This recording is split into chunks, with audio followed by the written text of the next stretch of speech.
శుక్లాంబరధరం విష్ణుం శశివర్ణం చతుర్భుజం ప్రసన్నవదనం ధ్యాయేత్ సర్వవిఘ్నోపశాంతయే. 30వ రోజు అమావాస్య. ఈరోజు పితృదేవతలను ఉద్దేశించి బ్రాహ్మణులకు స్వయం పాకములిచ్చుట వలన పెద్దలు స్వర్గసుఖములు అనుభవించెదరు. 30వ అధ్యాయము కార్తీక వ్రత మహత్యము.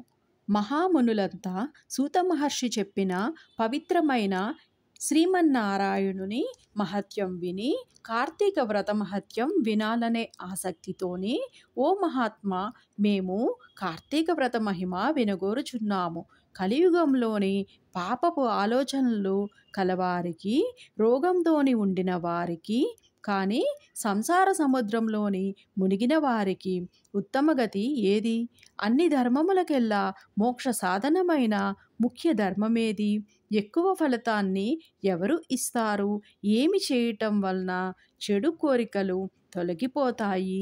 సులభంగా ఉత్తమగతి ఏ విధముగా లభించును చెప్పమనియు వేడుకుంటున్నామని అనిరి. వారి మాటలను విన్న సూత మహర్షి, ఓ మునులారా, మీరు చాలా మంచి విషయము అడిగారు.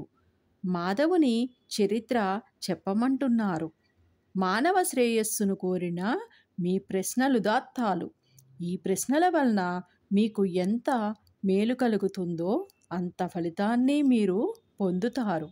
సకల శాస్త్రాలు అధ్యయనం చేసిన ఓ ఋషులారా, వేదంలోని చెప్పబడిన కార్తీక ఫలము వినండి.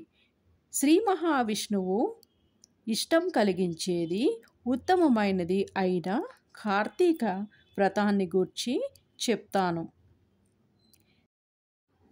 శ్రద్ధగా ఆలకింపుడు. దానిని గురించి చాలా వివరముగా చెప్పబడింది. అదంతా నేను వర్ణించలేను. క్లుప్తంగా చెబుతాను. విష్ణు చరిత్రని ఎవరు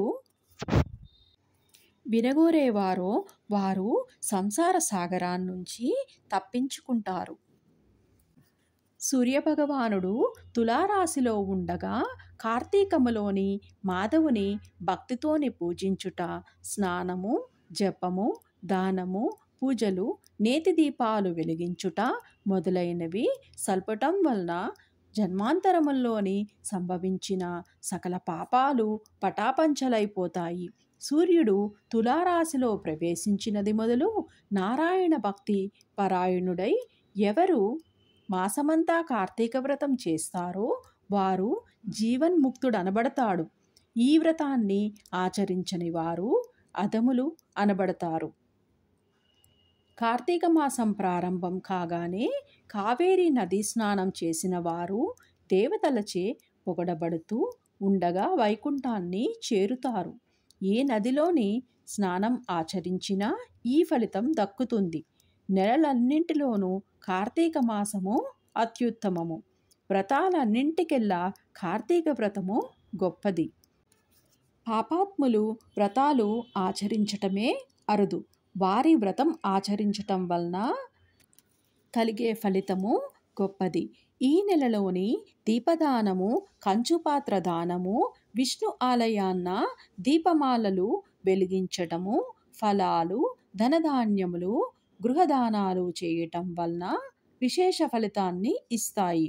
ధనిక దరిద్ర భేదాలు లేకుండా ప్రతి ఒక్కరూ విష్ణువుకు ప్రియమైనది అయిన కార్తీక వ్రతము వింటే అధిక పుణ్యం కలుగుతుంది. పాపాలన్నీ హరించి అధిక ఫలితము చేకూరుతుంది.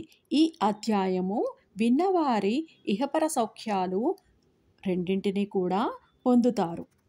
30వ అధ్యాయము సంపూర్ణము. ఓం నమః శివాయ. ఓం నమః శివాయ. ఓం నమః శివాయ.